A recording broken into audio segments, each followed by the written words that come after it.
আসরের ফরজ নামাজ জামাতের সহিত যদি আমরা 3 রাকাত নামাজ পাই আর 1 রাকাত নামাজ যদি আমাদের ছুটে যায়, এই 1 রাকাত নামাজ আমরা কিভাবে আদায় করব একাকী, সে বিষয় সম্পর্কে আমরা আলোচনা করব ইনশাআল্লাহ। কারণ বিভিন্ন সময় আমাদের কিন্তু এরকম হয়ে থাকে, অনেক মানুষ দেখা যায় 1 রাকাত পায়, অনেক মানুষ দেখা যায় 2 রাকাত পায়, অনেক মানুষ দেখা যায় যে 3 রাকাত পায়, অনেক মানুষ দেখা যায় যে 4র্থ রাকাতও পায়, 4 রাকাতেই পায়, আবার অনেক মানুষ দেখা যায় যে 1 রাকাতও পায় না, শুধু বৈঠকটা পায়। এরকম কিন্তু আমাদের হয়ে থাকে। তো আমরা জামাতের সহিত আসরের নামাজ যদি আমরা 3 রাকাত নামাজ যদি আমরা পাই আর 1 রাকাত নামাজ যদি আমরা না পাই, এই 1 রাকাত নামাজ আমরা কিভাবে আদায় করব সে সম্পর্কে আমরা আজকে জানবো ইনশাআল্লাহ। এজন্য পুরো ভিডিওতে সাথে থাকবেন এবং চ্যানেলে নতুন হয়ে থাকলে সাবস্ক্রাইব করবেন এবং ভিডিওতে ছোট্ট করে একটা লাইক দিয়ে দিবেন। তো সম্মানিত হাজিরিন, আমি আসরের সময় মসজিদে এসে দেখলাম যে জামাত শুরু হয়ে গেছে। আপনার আমার তখন করণীয় হলো অবশ্যই প্রথম নম্বর যে ফরজ এই ফরজ হলো আপনাকে আমাকে মনে মনে নামাজের নিয়তটা করে নিতে হবে, নামাজের সংকল্পটা করে নিতে হবে, কারণ এটা করা হলো ফরজ। কিভাবে আমরা মনে মনে সংকল্প করব? হে আল্লাহ, আমি আসরের 4 রাকাত ফরজ নামাজ এই ইমামের পিছনে আদায় করতেছি, আল্লাহু আকবার। এভাবে আমরা মনে মনে সংকল্পটা করে নেব, নামাজের নিয়তটা আমরা করব। করার পরে আমরা আল্লাহু আকবার বলে প্রথম নম্বরের তাকবীর, এই তাকবীরটা দেওয়া হলো ফরজ আমাদের ওপর। দ্বিতীয় নম্বর যে ফরজ, আল্লাহু আকবার বলে আমাদেরকে প্রথম তাকবীরটা দেওয়া, এই তাকবীরটাকে বলা হয় তাকবীর তাহরিম। এই তাকবীরটা দেওয়া হলো ফরজ। এই তাকবীর না দিলে আপনার আমার নামাজ কি শুরু হবে না, আপনার আমার নামাজও হবে না। তাহলে আমরা প্রথম নিয়ত করলাম, নিয়ত করা হলো ফরজ। দ্বিতীয় নম্বরে হলো আমরা তাকবীরটা দিলাম, যে তাকবীরটা দেওয়াও কি ফরজ। এরপরে তাকবীরটা দেওয়ার পরে আমাদের যে মূল বিষয় সেটি হলো ইমাম কোন অবস্থায় আছেন, তিনি রুকুতে আছেন নাকি তিনি সিজদায় আছেন নাকি তিনি বৈঠকে আছেন, কি অবস্থায় আছেন, আমাদেরকে তারপরে তাকে অনুসরণ করা। তিনি যদি দাঁড়িয়ে থাকেন তাহলে আল্লাহু আকবার বলে আমাদেরকে হাত বেঁধে থাকতে হবে। এরপরে তিনি যদি রুকুতে থাকেন তাহলে আল্লাহু আকবার বলে হাত বাঁধার পর আমাদেরকে আবার দ্বিতীয়বার আল্লাহু আকবার বলে কোথায় যেতে হবে? রুকুতে যেতে হবে। এরপরে দেখা যায় তিনি যদি সিজদায় যদি থাকেন তাহলে আল্লাহু আকবার বলে প্রথম তাকবীরটা দেওয়া যেহেতু ফরজ, এই তাকবীরটা দেওয়ার পরে দ্বিতীয় নম্বর তাকবীর দিয়ে আমাদেরকে সিজদায় যেতে হবে। সম্মানিত হাজিরিন, তাহলে আমরা শেষ রাকাত শুধু পেলাম। মসজিদে এসে দেখলাম ইমাম দাঁড়িয়ে রয়েছেন, যেহেতু আসরের ফরজ জামাত 4 রাকাত। আমি এসে আল্লাহু আকবার বলে জামাতে শরীক হলাম। হওয়ার পরে আমি দেখলাম ইমাম তিনি বসে পড়লেন, তিনি বৈঠকে বসে পড়লেন। বৈঠকে বসে পড়ার পর আমি বুঝতেছি না যে তার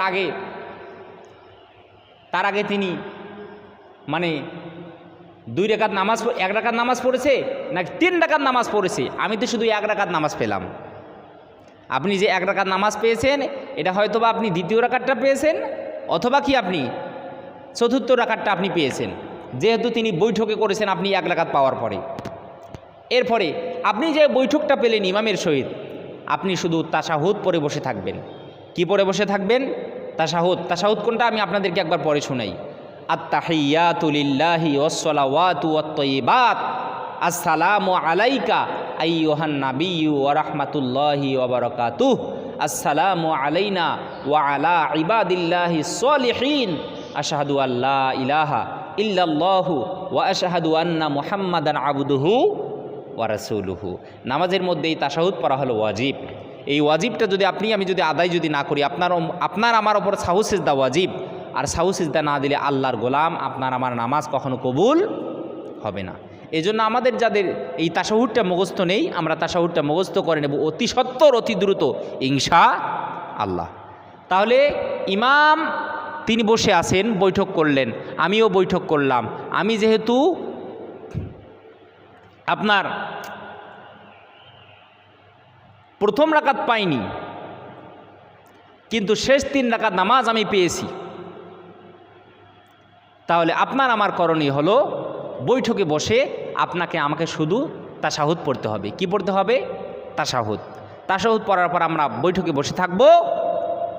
এরপরে ইমাম সালাম ফিরাবেন, তারপরে আমি তখন একাকী দাঁড়িয়ে ওই 1 রাকাত নামাজ আপনি আমি আদায় করব। কি করব? একাকী দাঁড়িয়ে আপনি আমি ওই 1 রাকাত নামাজ, যে 1 রাকাত আপনি আমি পাই নাই, ওই 1 রাকাত নামাজ আপনি আমি কি করব? আদায় করব। তাহলে ইমামের সহিত আমি 3 রাকাত পেলাম, 1 রাকাত পাইনি। এরপরে ইমাম যখন সালাম ফেরালেন 2 দিকে, আমি তখন আল্লাহু আকবার বলে দাঁড়াবো। দাঁড়ানোর পরে আপনি আমি যদি ওই 3 রাকাত নামাজে কোনো 1 রাকাতে যদি সানা যদি পড়ে থাকি তো আলহামদুলিল্লাহ ভালো। আর সানা যদি আপনি আমি যদি না পড়ি, তাহলে শেষ রাকাতে দাঁড়িয়ে আপনি আমি যে প্রথম রাকাতটা পাইনি, এই রাকাতে দাঁড়িয়ে আপনি আমি কি পড়ে নেব? সানাটা পড়ে নেব। সানা পড়ার পরে আমরা আউযু বিল্লাহ বিসমিল্লাহ পড়ব। বিসমিল্লাহ পড়ার পর এবার কথা হলো, এই যে আমি প্রথম রাকাত পেলাম না, এই রাকাতে আমি একাকী যখন আদায় করব, তখন কোন নিয়মে আদায় করব, সূরা কেরাত আমি কিভাবে পাঠ করব, এটা কিন্তু অনেক মানুষ, অসংখ্য মানুষ কিন্তু জানে না আমার ভাইগণ বন্ধুগণ আমার। তাহলে আপনি আমি যখন ওই 1 রাকাত নামাজ পড়ার জন্য যখন দাঁড়ালাম, আমি কোন রাকাত নামাজটা পাইনি? প্রথম রাকাত নামাজ পাইনি। কোন রাকাত নামাজ? প্রথম রাকাত নামাজ আপনি আমি পাইনি। তাই প্রথম রাকাত নামাজ আদায় করার নিয়মটা কি? সূরাতুল ফাতিহার সাথে আরেকটা সূরা মিলিয়ে পড়তে হবে। তাহলে প্রথম রাকাত নামাজ আদায় করার নিয়মটা কি? সূরাতুল ফাতিহা সাথে আরেকটা সূরা কি মিলিয়ে পড়তে হবে। তো আমরা সূরাতুল ফাতিহার সাথে আমরা আরেকটা সূরা মিলিয়ে পড়ব। পড়ার পরে আমরা রুকু করব, তারপরে 2টা সিজদা করব, করার পর আমরা বৈঠকে বসবো। যেহেতু আমরা প্রথম রাকাত নামাজ পাইনি, 3 রাকাত নামাজ আমরা জামাতের সহিত পেয়েছি, বৈঠকে বসার পরে আমরা তাশাহুদ পড়ব, দুরূদ শরীফ পড়ব, দোয়ায়ে মাসুরা পড়ে আমরা কি করব? সালাম ফিরাবো। তবে আপনি আমি যে 3 রাকাত নামাজ ইমামের সহিত আদায় করলাম, তখন কিন্তু আমাদের 2টা বৈঠক হয়েছে। কয়টা বৈঠক? 2টা বৈঠক। তো আপনি আমি দ্বিতীয় রাকাত নামাজ থেকে শুরু হয়েছে। প্রথম রাকাত যেহেতু পাইনি, দ্বিতীয় রাকাত নামাজ আদায় করার পর ইমাম একটা বৈঠক করেছেন, ওই বৈঠক আমি পেয়েছি। ওই বৈঠকে শুধু আত্মাহিয়াতু পড়তে হবে।